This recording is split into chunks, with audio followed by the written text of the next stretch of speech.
As we move into the next section, I'd like to introduce my colleague and dear friend, Kenneth Schlesinger, who is a valued member of the POBA Advisory Board. He's also president of the Independent Media Arts Preservation, and he is chief librarian of Lehman College. He will be moderating and leading the next section. I'm honored to be moderating this session for POBA, Protecting and Preserving Your Creative Legacy, facilitated by conservator Glenn Wharton.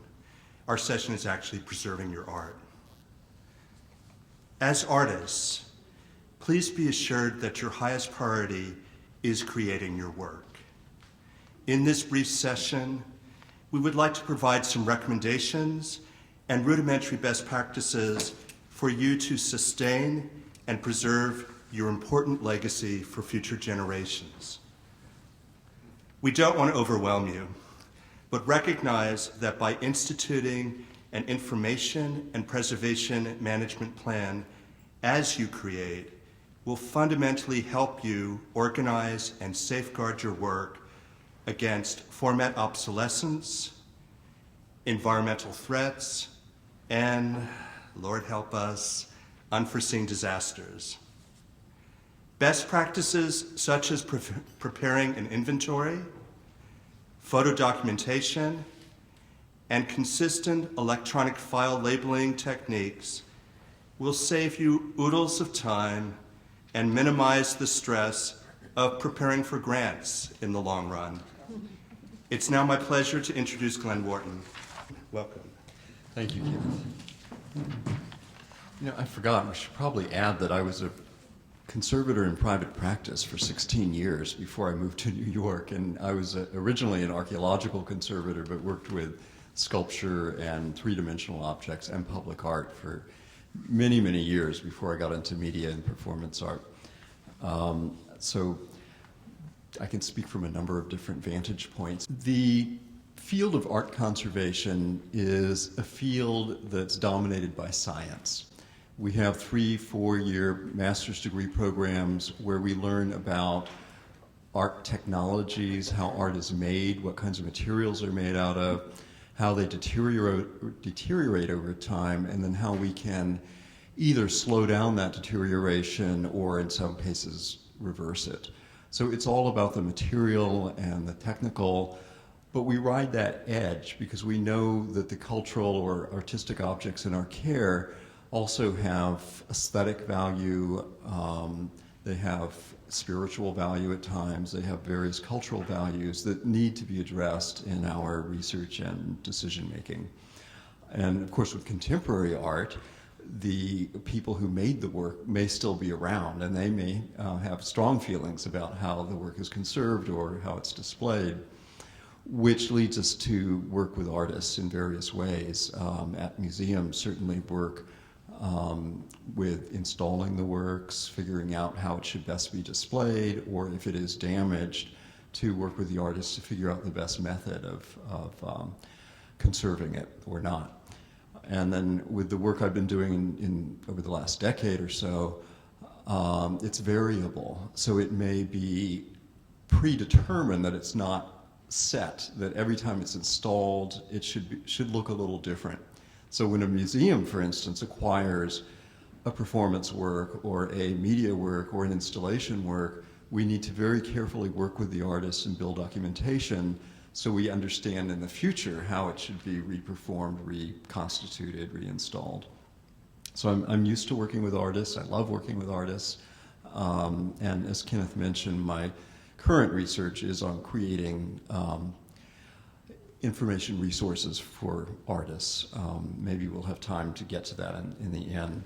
But I first just want to go over some nuts and bolts, the basics of care if you have a collection of works that you have created and haven't sold and plan to sell, still have around.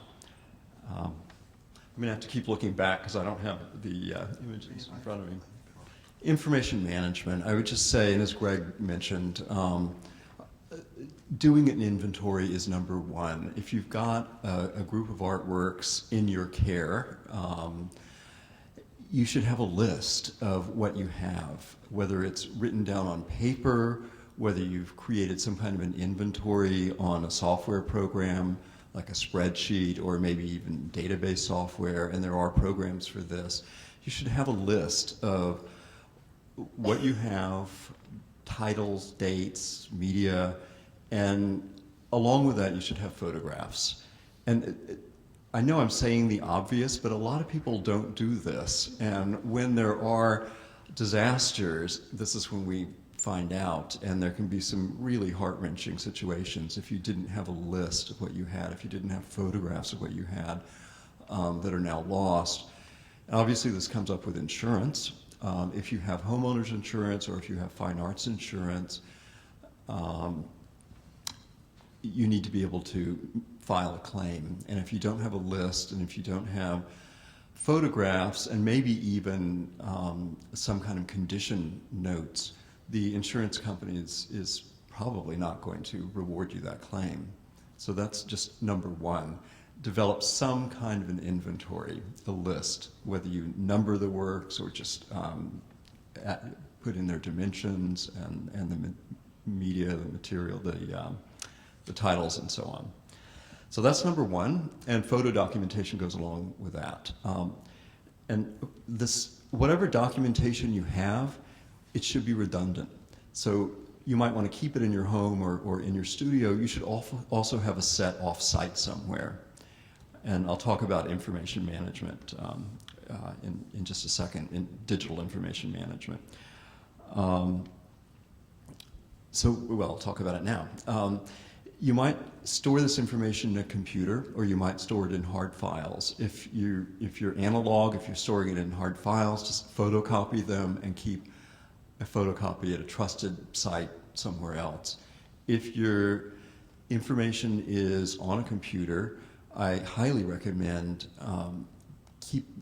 keeping it on another computer somewhere else or putting it on the cloud. And there are a number of storage systems on the cloud these days. I'm rushing through this to try to finish this in 30 minutes. So, physical storage. Depending on your medium, and since all media are represented here in this room, you'll devise your own kind of storage. I just put some images up there, but first of all, you want to house it somehow. If you've got works on paper, you might want to use boxes. You might want to use flat drawers. If you've got paintings, you might want to use rack storage. Textiles, you might want to hang the textiles up, maybe even with padding.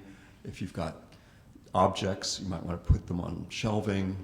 But in terms of materials, in general, try to get acid-free materials. Acidic materials, meaning just regular cellulose, like this is highly acidic, newspaper is highly acidic. The acids migrate out and attack a lot of different materials and accelerate the deterioration. You can buy acid-free materials in a number of sources online for archival housing. You can buy acid-free tissue to wrap objects. You can buy neutral foam to pad and pack objects. You can buy acid-free boxes, or you can make your own box. You may have seen some of this blue cardboard that is acid-free. You can learn how to make your own boxes, so keep the prices down. So special boxes for different size, shapes of objects. Or as I said, you might use metal shelving. Fortunately, the most cheapest kind of shelving is the most stable. So powder-coated metal shelving, that blue steel that you see in libraries and in warehouses, that's completely neutral. So you can keep all materials in that. Now, the environment, in a museum, we strive for a pretty stable temperature and relative humidity. We try to keep things very low light levels, or at least low ultraviolet light levels and low heat light levels. The bottom line, if it's in your house, cool and dark. So keep objects away from light, most objects, and keep them cool. The reason why we talk about relative humidity being stable is that cellulose materials, a lot of different materials absorb moisture when it's humid in the room, and they desorb moisture when it's dry. So if you're in an environment that's constantly going like this, the objects are actually expanding, contracting, and that accelerates their damage. So in a museum, we can control that with heating, ventilation, air conditioning systems. At home or in a studio, you may not have the ability to control it. In fact, you might go in and turn on the air conditioning in the morning and turn it off at night, or turn on the heating in the morning and turn it off at night. That might be good for human comfort. It's disaster for objects. So as I said, they're going to be experiencing a lot of physical stress. Do what you can. If you need to change the temperature and the relative humidity in the room on a daily basis, then think about keeping your objects buffered in some kind of a box or storage cabinet, maybe even between several layers, so that as the relative humidity changes in the room, it will be much more gradual when it gets to the actual object, that change. So most objects can handle change, but just not dramatic change. Okay. So that was physical storage. Now, digital storage. And again, Greg alluded to this a little bit. It may just be your information archive that's digital, but your art might also be digital as well.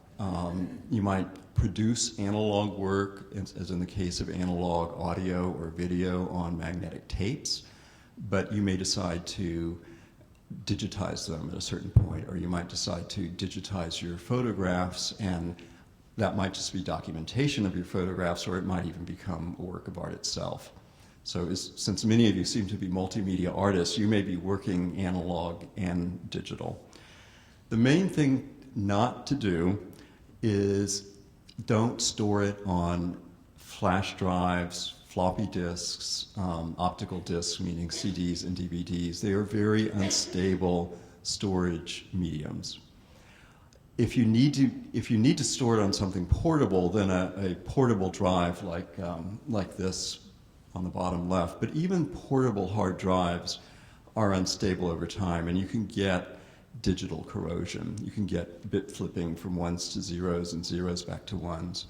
So the best thing to do, as I said before, is keep it on a computer, keep it backed up on another computer, and maybe even archive it on the cloud in a safe environment, of course. You can't even see it anyway, but that's a photograph of me working at MoMA, and we set up a whole system for a digital repository for collections, because we had over 2,000 media works. I didn't ask, does anyone do software-based art? One. There are two types of software. You can either buy the software and use commercial software, or you can, if you're a programmer, you can create your own, or you can contract with a programmer who will create the software for you. As a conservator, this leads to a lot of problems in terms of preserving it for posterity. As an artist, you should also be aware, and it's not just for software-based art, but for all digital formats,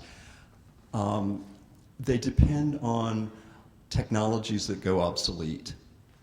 So I had to chuckle when Greg mentioned old U-matic technology. Well, to me, that wasn't so long ago, but right. So a lot of times there are not U-matic tape players anymore, and you can't even go buy one anymore. As we know, it's hard to even find a CD or a DVD player. So these technologies go obsolete, and we need to keep migrating them. And I would also advise keeping a copy in an uncompressed or raw format, even though you might compress it for exhibition or for showing people.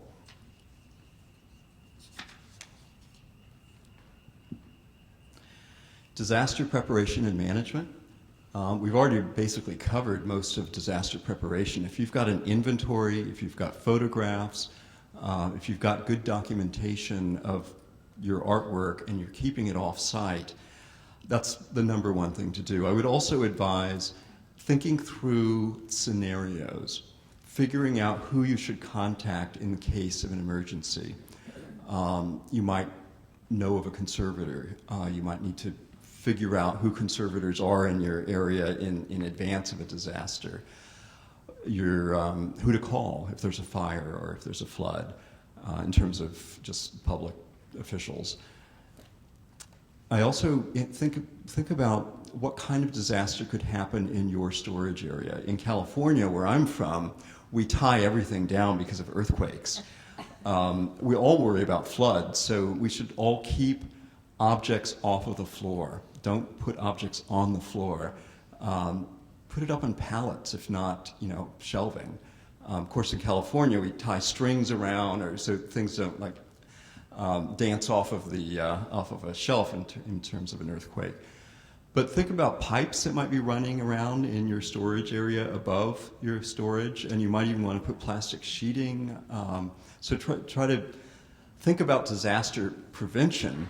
But once it occurs, hopefully you're all set. You know who to call. And of course, in a situation of a disaster, human safety is number one. Number two is art safety. So if there's a fire, you have to judge and you have to think very quickly, do I run and get everybody out of the building, or do we have time to take the most important things out? Or similarly, if there's a flood. If there's a flood and objects are drenched, as in Superstorm Sandy, you might need to take it to a freeze-dry facility. So you don't have the time to dry it out. Just freeze-dry it and deal with it later. So there's a period of triage where you're just doing emergency work. And then there's the next phase where you might get insurance money, you might bring professionals in, and you can do long-term recovery work with maybe professionals. I think I'll stop there. Do we have time for a little question and answer between us? Or? I've got some questions. Okay. About 2 minutes. Okay. Trying to stump you, but one of the downsides with Hurricane Sandy, I think we saw, was the limitations of cloud storage, because essentially when the grid is down, when you lose power, all of that information or material is inaccessible. Obviously, when you lose power, there's not a lot you can do. You know this with your phone. But I'm just curious if you have any suggestions for workarounds, alternative strategies, other types of methods to build in redundancies. Yeah, I've unfortunately worked with a lot of disasters over my life as a conservator, and as I said, redundant storage, offsite storage. So if you might even want to print your inventory out, you're absolutely right. We could lose everything digital. I tend to trust it now as long as it's backed up offsite in a safe spot. But yeah, you might want to print out a short version of your inventory, maybe even with photographs attached to it.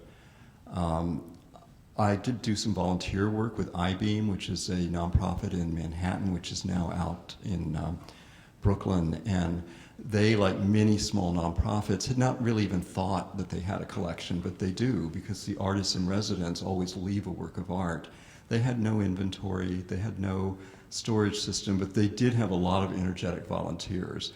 So the volunteers came and immediately dried things out, inventoried, photographed, and they were able to get grants to do slow-term recovery, so that they ended up doing some very responsible, very high-level work on their collection because of the storm. So I really salute them for that, and the volunteers. I think what I can add to that as well, if you're printing something out, also have a full contact list of your staff or co-workers, work and phone numbers, just so that you can contact them quickly if you need to. So final question before we go on to session 3.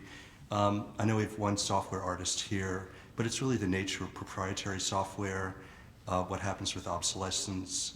Let's just say you're recreating work. How do you deal with format migration issues or recreation of the original vision of the artist while still maintaining integrity of the original vision? I'm glad I don't have to answer that question. I teach whole semester-long courses on this. No, from my point of view as a conservator, I want to know from the artist how they want their work to be experienced by the public. So that's number one. I always want to know what's allowable in terms of migration. If somebody wants their work to always be shown on a U-matic or a analog tape, we might digitize it and keep a digital copy in storage, but we would always output it on magnetic tape in order to show it in the gallery that way. So and every work and every artist is very different. So, you know, from my point of view or from the museum's point of view, we want to make sure we understand. But I would say from your point of view as an artist, you would want to make sure that you can communicate to other people how your work should be experienced, what's allowable, what's not. If you transfer authority of interpretation when it's sold or given, that should be very clear how people can interpret it from the future. So yeah, I teach a whole course on the museum life of contemporary art where we get into all of these issues. Let me just say in closing that if you're in a situation where you need to find a conservator, if you have damage, you might end up just getting advice and then you actually implement it as an artist, or you might just turn it over to them and they do the work. Finding a conservator, the American Institute for Conservation does have an 800 number, and they will give you 3 names of conservators that work in your geographic area, in your medium. But I would say the best way to go is to have a network. Ask friends. If you know people in a local museum, you could ask staff in the museum who they work with, and then check out the reputation, the background of the conservator. They all have websites now, because it's a completely uncertified, unregulated field. Anybody could, after you've heard from a conservator for 30 minutes, you now can go out and hang up a shingle and say you're a conservator. So just beware. There's a lot of different kinds of people out there. If they've gone to one of these graduate programs, they're probably pretty competent. So with that, and unfortunately I can't stay for the question session, so you can contact me in the future. I'm around, I'm at NYU. So thank you for inviting me. Thank you, Brian.